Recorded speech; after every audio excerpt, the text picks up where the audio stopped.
മമതാ ബാനർജി പുലിക്കുട്ടിയായിരുന്നു. ഈ പുലിക്കുട്ടിയാകുന്നതിൻ്റെ ഏറ്റവും പ്രധാനപ്പെട്ട കാരണങ്ങൾ പലതുണ്ട്. ചിലത് ജനിതക ഘടനയിൽ ചില നിലപാടുകളുടെ പേരിൽ സ്വയം സമർപ്പിക്കാൻ, സ്വയം ഇല്ലാതാകാൻ പോലും തയ്യാറായി പ്രവർത്തിക്കുന്ന ചില ധൈര്യപൂർവമായ നിലപാടുകളുണ്ട്. അത്തരം ഒരുപാട് ആളുകളെ നമ്മൾ സ്വാതന്ത്ര്യ സമര കാലഘട്ടത്തിൽ, പിന്നീട് അടിയന്തരാവസ്ഥ കാലത്ത് ഒക്കെ രാജ്യത്ത് കണ്ടിട്ടുണ്ട്.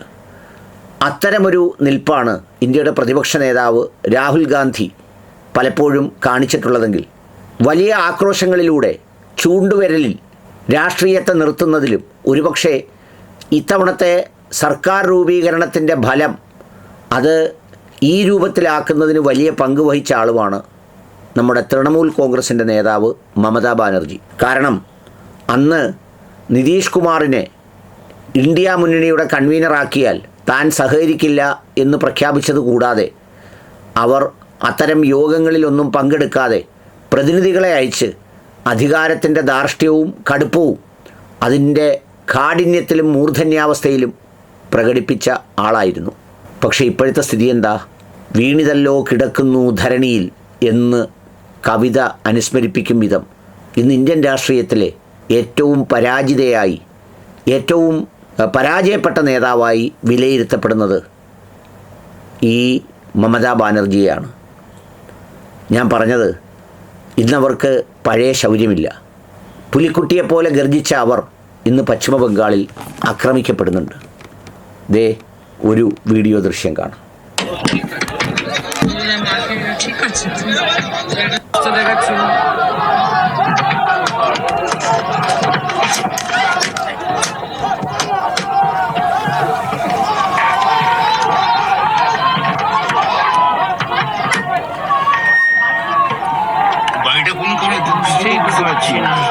আমাদেরকে ঠিক জায়গায় নিয়ে যাচ্ছে। লোকেশনটা দেখতে পাচ্ছিস? তুই লোকেশনটা দেখতে পাচ্ছিস? হ্যাঁ, ওইখানে লোকেশনটা দেখ। হ্যাঁ, ভিডিওটা না, তুই লোকেশনটা তো তোকেই পাঠিয়েছি। ওই তো ওইখানে দাঁড়িয়ে আছে, কারা দেখো, ওসব দিয়ে একবার রেখে দিয়েছি। বলো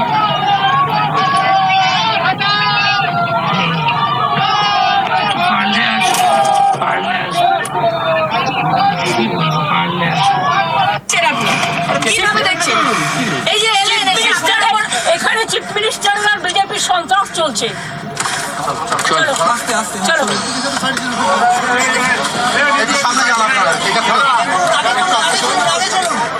ওটা তুলে দাও, ওটা তুলে দাও, দিদি কাছে তুলে দিন।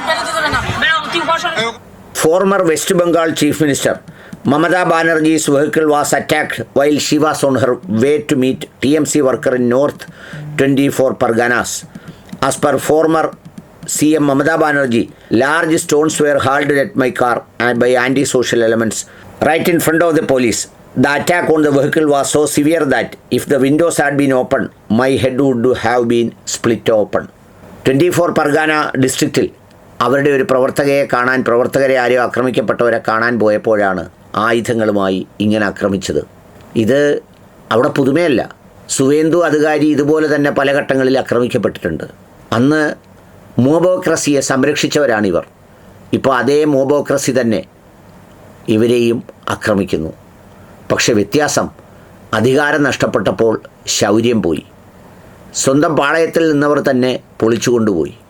ഒരു പ്രസ്ഥാനം എന്ന് പറയുന്നത് വ്യക്തി കേന്ദ്രീകൃതമായ ഒരു കേവലം ആൾക്കൂട്ടമല്ലെന്നും അതിനെ നയിക്കേണ്ടത് കുറേ കൂടി വിശാലമായ ഒരു പ്ലാറ്റ്ഫോമും ഒരു കാഴ്ചപ്പാടും ഒരു ദർശനവുമൊക്കെയാണെന്ന് തോന്നിപ്പിക്കുന്നതാണ് ഈ പ്രാദേശിക പാർട്ടികൾക്ക് കഴിഞ്ഞ കുറേ നാളുകളായി ഇന്ത്യയിൽ സംഭവിച്ചുകൊണ്ടിരിക്കുന്നത്. ഒരു കാലത്ത് പ്രാദേശിക പാർട്ടികളുടെ ഉദയം ജനാധിപത്യത്തെ ശക്തിപ്പെടുത്തുമെന്നാണ് പറഞ്ഞിരുന്നതെങ്കിൽ ഇന്ന് കഥ മറിച്ചാണ്. പപ്പടം പൊടിയുന്നത് പോലെ ഭസ്മീകരിക്കപ്പെടുകയാണ് ഇത്തരം പാർട്ടികളെല്ലാം തന്നെ.